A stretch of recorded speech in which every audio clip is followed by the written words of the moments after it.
years than the old one. In 1996, my family was given the duty of upholding our ancestors' tradition by using the sport of lacrosse to teach indigenous populations sobriety and the spiritual properties of tobacco. I had childhood memories of running barefoot in the fields with sweet grass lingering in the air, bribery and strawberry jelly making my adolescent fingers stick.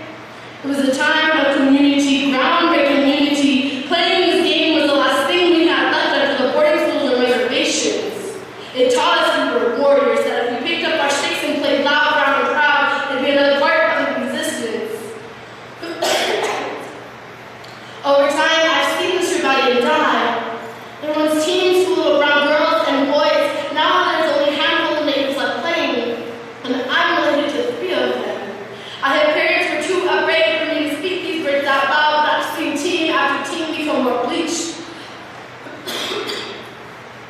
Lacrosse has become a white collegiate sport. The name is French for the god, a symbol of a god my people never believed in. These are ideals of a colonist. When they renamed it, it's theirs. But these things already had names. It was the Iroquois, Audisha, Tuscarora, Kaikoua, Onondaga, Onondaga, Mohawk, Seneca.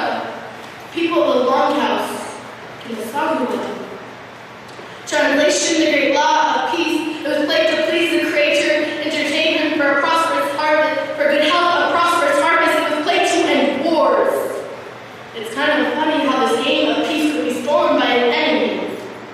In 2012, the movie Crooked Arrows premiered. It depicted a group of young natives as underdogs for the white lacrosse team they played against. It inspired a generation of white kids running to trade their grandmother's blood-stained guns for feathers in their hair, training their warriors my ancestors once were. Scholarships have become a suit for white kids to stand on in order to get to their dreams, as if they were so far out of the reach in the first place. This game is a shallow colonization. It's cut from the same cloth that genocide of my people were. I am reminded of this through the shaft of the lacrosse stick. It is no longer the Lakers' beautiful brown, clean-shaven wood of my ancestors. It is now that cold white metal manufactured in seconds. The love of this sport has been lost in every single way possible. And I'm no longer sure I can call this my home anymore. You see, I've grown up with lacrosse like it was another one of my siblings. I cannot remember a time when it was not there, so when I see it being strangled and drowned by this my version of itself, I can't help but feel like this is history going to tell me that if I try a little harder, I can tell you all a different story. But it is my duty to pass this oral tradition on. It is my duty to pass this story on through oral tradition so that you know I cannot change the history of this game, but I can and will change the future, so you can go home to your white teams and your team moms and you tell them of our history, our culture. Tell them we never left. Tell them we won't ever leave. Thank you.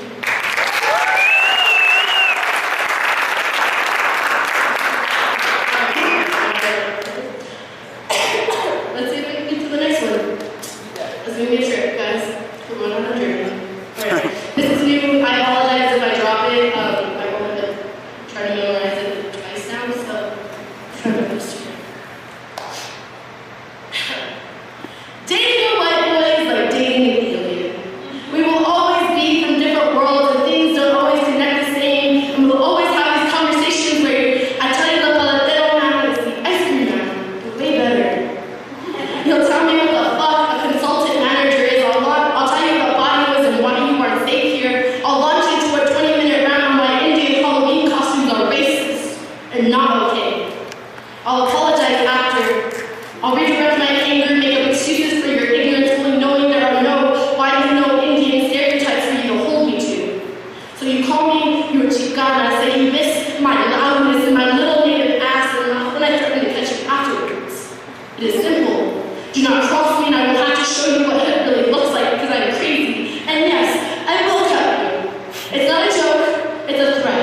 It's not a threat, it's a promise, so please do not try me. I am so tired of having to swallow myself whole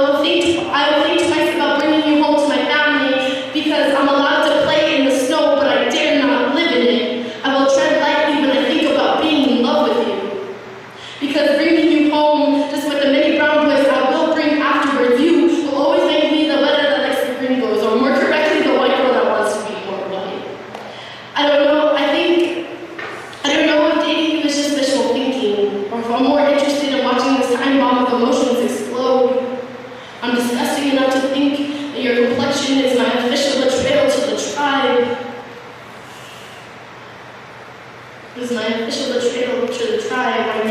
I know this when my blood comes around you. But every time I'm around you, the drumbeat in my heart quickens every time. I now know it is the blood, it is my blood noticing what your ancestors have done to it. It was warning me to run. I'm sorry that I hate that I'm sorry about this poem. I would smile and giggle when you call me exotic and swallow that like a compliment. I hope I'm everything they said I would be. I hate that I'm angry about this poem. I hate the power that I have given you. You were a silent noose I've tied myself. My love has become soft enough to mold around you, to hold into what I thought you would want. I would make up excuses for you, forgive you. Because this is what I thought you did when you